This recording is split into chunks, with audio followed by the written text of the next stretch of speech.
بڑا شخص ہوتا ہے اتنی آزمائشیں بھی بڑی ہوتی ہیں۔ پیغمبر رحمت کی آغوش میں کھیلنے والا، حجرہ فاطمہ کا جانشین، مصلی رسول کا وارث، منبر رسول صلی اللہ علیہ وآلہ وسلم پر حضور کے مبارک پہلو اور گود میں بیٹھنے والا حسین، حضور کی زبان چوسنے والا حسین، حضور کے کندھوں پہ سواری کرنے والا حسین، آقا کریم علیہ الصلوۃ والسلام کے مبارک سجدے کی حالت کے اندر حضور کی پشت پہ کھیلنے والا حسین، جس حسین کا دروازہ مسجد نبوی کے اندر کھلتا تھا اور یزید کی کرتوتوں کے چشم دید گواہ تھے۔ یزید جب تخت نشین ہوتا ہے تو اسے یہ فکر ہوتی ہے کہ امام حسین، عبداللہ بن زبیر، عبداللہ بن عمر، عبداللہ ابن عباس یہ میری بیعت کریں، اور وہ ولید بن عقبہ کو لکھتا ہے کہ ہر صورت میں ان کی بیعت لو، اور اگر بیعت نہ دیں تو سختی کرو۔ حضرت امام حسین رضی اللہ تعالی عنہ کو بلاوا آتا ہے کہ آپ کو دارالامارت میں گورنر ہاؤس میں بلایا جا رہا ہے، ولید بن عقبہ کا پیغام آپ کو پہنچتا ہے۔ آپ اس وقت فرماتے ہیں کہ اس وقت جو پیغام پہنچا ہے وہ کسی خطرے سے خالی نہیں ہے، تو کچھ سواروں کو ساتھ لیا، کہا تم دارالامارت کے باہر کھڑے رہنا، اگر میری آواز بلند ہوئی تو اندر آ جانا، ورنہ تم انتظار کرنا۔ آپ اندر گئے۔ ولید بن عقبہ نے مروان کو بھی بلایا تھا۔ مروان بن حکم یہ گورنر مدینہ ولید سے پہلے رہ چکا ہے، تو اس نے مشورہ دیا کہ سختی کی جائے۔ خیر، ولید بن عقبہ نے کہا کہ یہ خط ہے، حضرت امیر معاویہ کا انتقال ہو گیا اور یزید تخت نشین ہوا، لہٰذا وہ آپ سے بیعت کا مطالبہ کرتا ہے۔ تو حضرت امام حسین رضی اللہ تعالیٰ عنہ نے فرمایا کہ میرے جیسا شخص یوں چھپ کے بیعت نہیں کر سکتا، اور آپ واپس پلٹے۔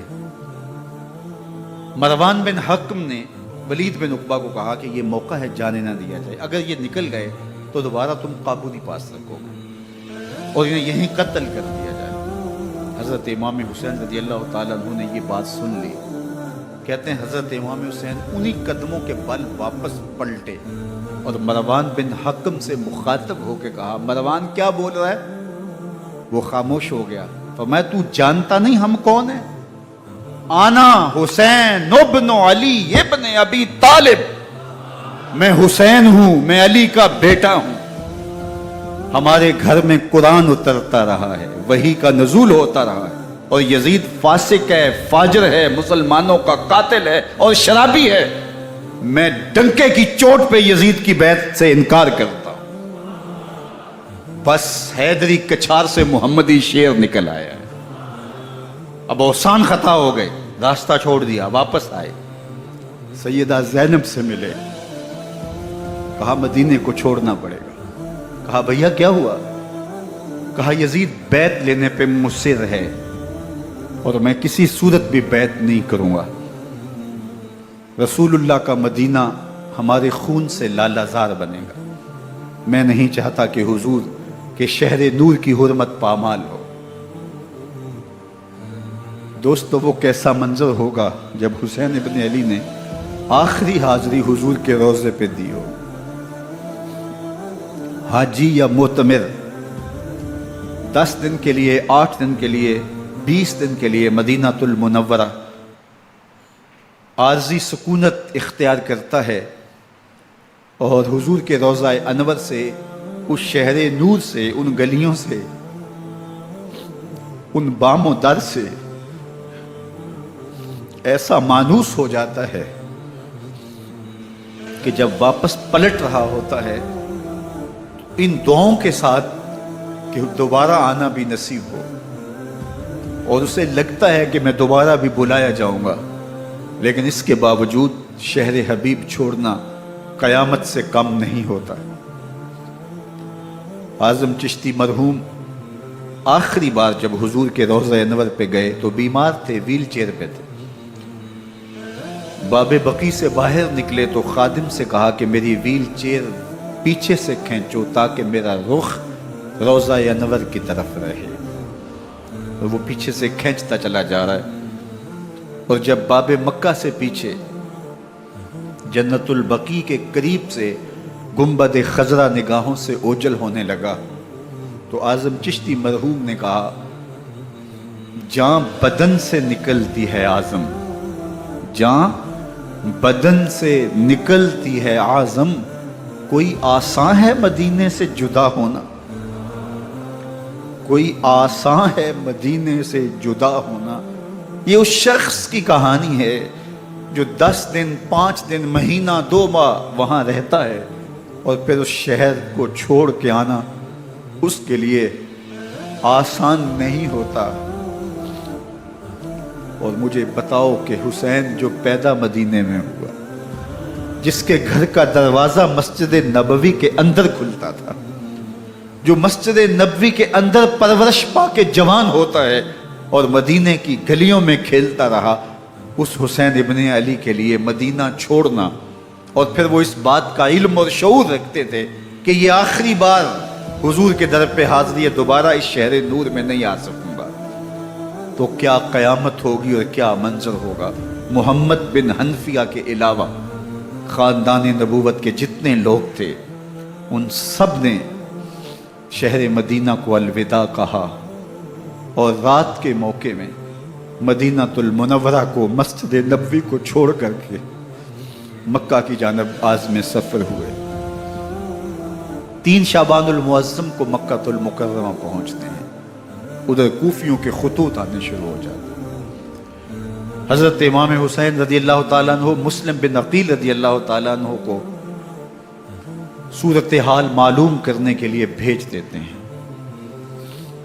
40,000 کوفی آپ کے ہاتھ پہ بیعت کر لیتے ہیں. ادھر 25 پیدل حج کرنے والے حضرت امام حسین 8 ذی الحج کو احرام باندھتے ہیں، لیکن آپ کو پتہ چلتا ہے کہ حاجیوں کے روپ میں قاتل چھپا دیے گئے، تو آپ اس احرام کو حج کی بجائے عمرے میں بدلتے ہیں اور کوفے کی جانب عازم سفر ہوتے ہیں. کائنات والو، ذرا سینے پہ ہاتھ رکھ کے دیکھو کہ یہ کتنا مشکل مرحلہ تھا.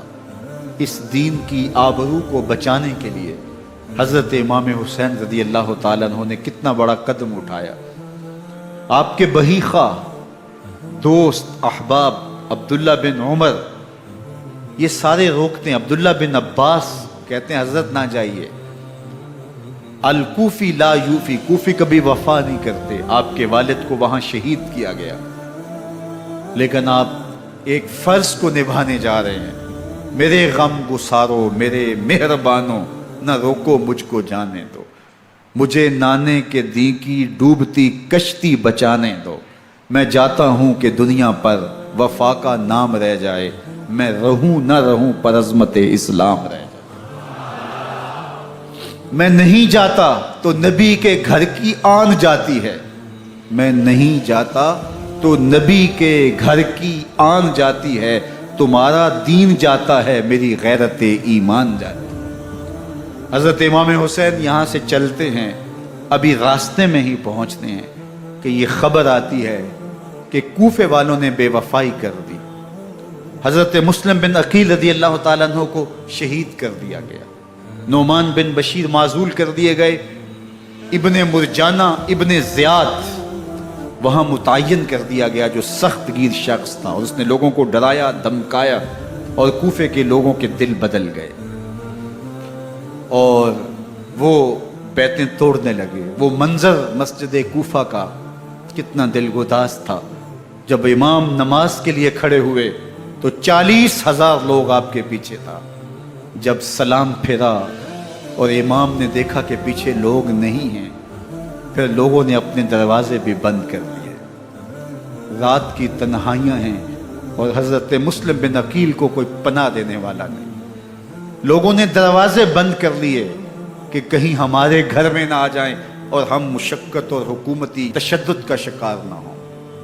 کتنا دردناک لمحہ ہے حضرت مسلم بن عقیل رضی اللہ تعالیٰ عنہ پہ. اور پھر حضرت مسلم بن عقیل بے دردی سے شہید کر دیے جاتے ہیں۔ آپ ابھی راستے میں ہیں، یہ ساری کہانی پہنچتی ہے کہ حضرت مسلم شہید کر دیے گئے اور بے دردی سے شہید کر دیے گئے۔ وہ جنہوں نے خط لکھے تھے کہ ہم آپ کے ساتھ ہیں اور ہم منتظر ہیں، چشم برا ہیں، آپ کے قدموں کی چاپ سننے کے لیے بےتاب ہیں، آج انہوں نے بیعتیں توڑ دی، 40,000 کوفی منحرف ہو گئے۔ مسجد کوفہ کا وہ منظر کس قدر روح کو تڑپا دینے والا تھا۔ ہم پچھلے سال عصر اور مغرب کے درمیان جب کوفہ پہنچے تو سورج ڈوبنے کے قریب تھا۔ میں نے اپنی زندگی میں اتنا اداس موسم کہیں نہیں دیکھا جتنا اداس موسم کوفے میں دیکھا۔ ایسے لگتا تھا جس طرح کوفے کی آب و ہوا آج بھی شرمندہ ہے۔ جو مسلم بن عقیل اور خاندان نبوت کے ساتھ اہل کوفہ نے کیا، حضرت امام حسین رضی اللہ تعالیٰ عنہ کو ان کے بہی خواہوں نے، اعزاء نے، اقربا نے، دوستوں نے، آوان و انصار نے، ساتھیوں نے کہا کہ حضرت حالات یکسر تبدیل ہو گئے، اب ہمیں مراجعت کر جانی چاہیے، واپس پلٹ جانا چاہیے۔ تو حضرت امام حسین کافی سوچ بچار میں رہے۔ پھر اس کے بعد آپ نے فیصلہ کیا کہ ہم آگے بڑھیں گے۔ دوستوں نے کہا کہ حضرت اگر آپ آگے بڑھیں گے تو ہمیں لگتا ہے کہ وہ آپ کے ساتھ سلوک اچھا نہیں کریں گے اور آپ بچوں کے سامنے پیاس سے شہید کر دیے جائیں گے۔ تو حضرت امام حسین رضی اللہ تعالیٰ عنہ نے وہاں ایک خطبہ ارشاد فرمایا کہ لوگوں تم جو مجھے بتا رہے ہو مجھے اچھی طرح معلوم ہے، جو تم مجھے منظر پیش کر رہے ہو وہ میری نگاہوں میں ہے، اور جو کچھ ہونے والا ہے چشم تصور وہ منظر دیکھ رہی ہے۔ کیونکہ حضرت امام حسین رضی اللہ تعالیٰ عنہ کی شہادت کی خبر حضرت امام حسین کے پیدا ہوتے ہی خاندان نبوت میں عام تھی۔ حضور علیہ الصلوۃ والسلام کو یہ بات جبریل امین نے آ کے بتائی تھی جب حسین ابن علی کے ساتھ حضور محبت کا اظہار کر رہے تھے، تو یہ جبریل امین نے آ کے کہا تھا حضور آپ کا یہ بیٹا ارض طف میں شہید کر دیا جائے گا، اور کربلا کی مٹی لا کے حضور کو دی اور ام سلمہ کو حضور نے عطا کر دی۔ حضرت ام سلمہ کہتی ہیں کہ ایک دن میں سوئی تو خواب دیکھا کہ حضور کے مبارک بال بکھرے ہوئے ہیں اور سخت پریشان ہیں، تو میں نے کہا کہ حضور آپ کی یہ کیا حالت ہے؟ وَبِيَدِهِ قَارُورَةٌ، اور حضور کے ہاتھ میں ایک شیشی ہے، فیہا دمن، جس کے اندر خون ہے۔ تو میں نے کہا حضور یہ کیا؟ فرمایا میں قتل گاہ حسین سے آ رہا ہوں اور یہ حسین ابن علی کا خون ہے۔ تو کہا 10 محرم کا دن تھا، دوپہر کا یہ منظر تھا، میں قیلولہ کر کے اٹھی، جب میں نے دیکھا تو وہ شیشی جس میں کربلا کی مٹی رکھی تھی وہ خون بن چکی تھی۔ تو یہ خبر پہلے دی گئی تھی، یہ بتا دیا گیا تھا۔ فرمایا میرے دوستو جو تم مجھے بتاتے ہو میں اس سے بے خبر نہیں ہوں، یہ سب کچھ ہونے والا ہے، لیکن اس کے باوجود میں کیوں جا رہا ہوں؟ تو آپ کا ایک تاریخ ساز جملہ ہے جو کربلا کے فلسفے کو ہمارے سامنے رکھتا ہے کہ یہ اتنا بڑا امتحان کیوں دیا۔ حضرت امام حسین رضی اللہ تعالیٰ عنہ نے فرمایا وَلَكُمْ فِيَّ أُسْوَةٌ، میں اس لیے جا رہا ہوں قیامت تک ظلم، جبر اور ناانصافی کے خلاف کھڑے ہونے والوں کے لیے کوئی نمونہ تو ہو۔ میری زندگی قیامت تک ظلم، جبر اور استحصالی نظام کے خلاف کھڑے ہونے والوں کے لیے نمونہ ہے۔